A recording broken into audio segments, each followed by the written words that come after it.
Okay, so for this lesson you can use the previous head that I had made, or you can just reinvent a new one. I would highly suggest getting to the point where you can get to this stage with anything. Just crank out a head real quick and, add on to it using the new tools that I'm about to show you. Okay, so the first tool. When things start looking bubbly, and I hate that, I use the flatten tool. Okay, and with a low intensity, and rather wide. And with the bracket keys on the keyboard, you can do that. You can make a brush bigger and smaller. Sorry for leaving that out for the entire lesson, the last one, but that's how you do it. Now, just kind of click in the area, and I'm just going to basically flatten out the side of the head. Okay. And I like the fact that this closely mimics how fat and muscle go against bone.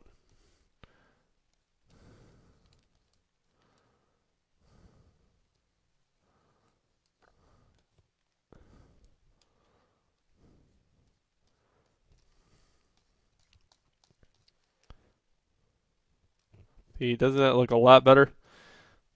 Okay, so now I'll just start moving this back out. Now that it's flattened.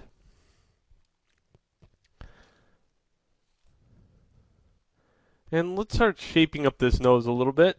Show you how that works. Okay, so I'll do that with the move tool on a very, very low level.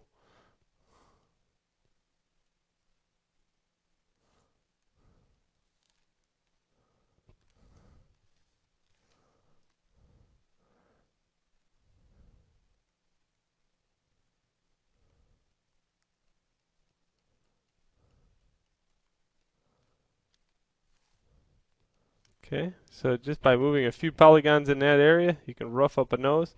Notice I still only have 6 levels of subdivide. So I go in here a lot and move stuff around before I even worry about going up higher.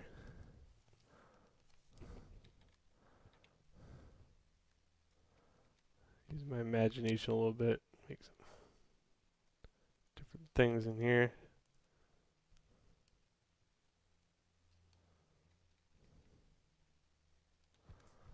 Okay, so let's go up and divide once. And now you can see that the structure is a little bit better. So when you go to sculpt on it, like with the Z add and the lazy mouse, like I still have on, it's just a little easier to construct a nose. Okay. Now I'm going to subtract this a little bit, maybe right in this region, and add a little bit just above that region.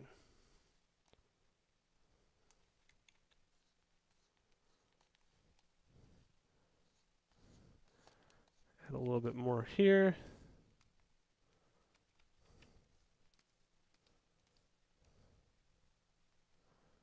Okay, another brush I really like using a lot that you're allowed to use in this part of the lesson is the pinch tool.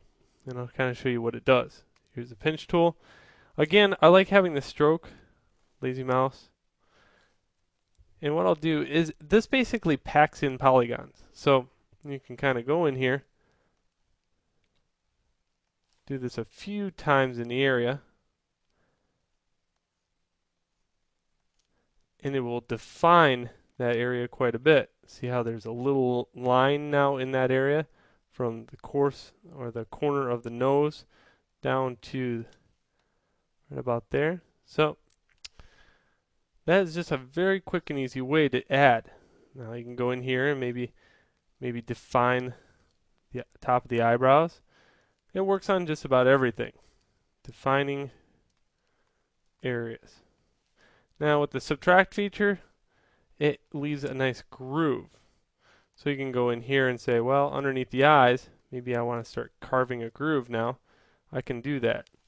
And that way when I go back into the standard brush with the add and start building upon that idea, notice it has this natural crease on it, where before it was more bumpy.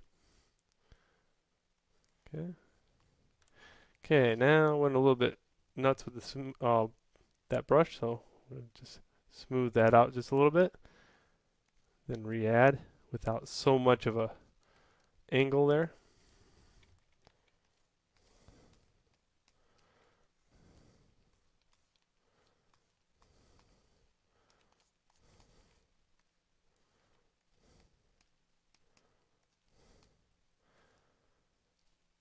Okay, divide one more time and show you a few more tricks before I lend you on your way with your new brushes. Let's take the stroke and turn it off, lazy mouse, and subtract into the form. We're right about here in the nose. Do this at a low level. Okay, and I'll add just a little bit right there.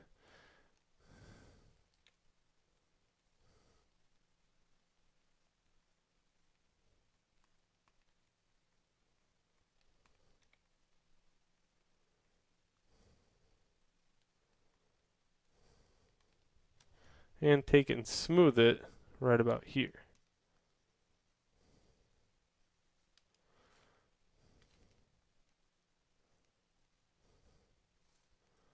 Okay. Once you got a nose roughed in, you can really take a nose on the side view and define it a lot better using the move. So get the basic structure, and then you can go in here and really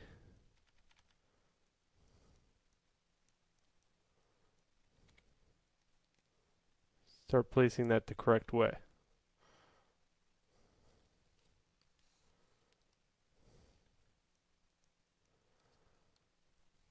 Again, if you lower the poly structure and then move stuff at a very low level, when you go back up higher, it just has a better form to it.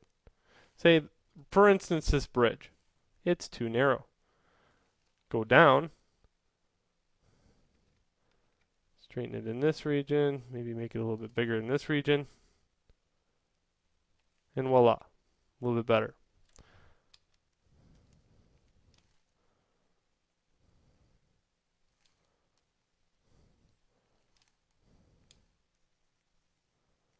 Okay, so I'm getting into alien-like because I'm just playing around. But that gives you the two more tools that you can play around with your heads. Again, not doing perfect human just yet. And in the next lesson, I kind of want to show you how you would put eyes in some kind of creature. So I'm going to further develop this head a little further. And I don't want to own you too bad or make just get you discouraged on where you're going to go. But it really does take practice doing this over and over again before you actually get the idea. Okay, so what I'm going to do is further develop this and meet you back in the next lesson. Oh, and I want you to produce a head basically using all the brushes that I just showed you.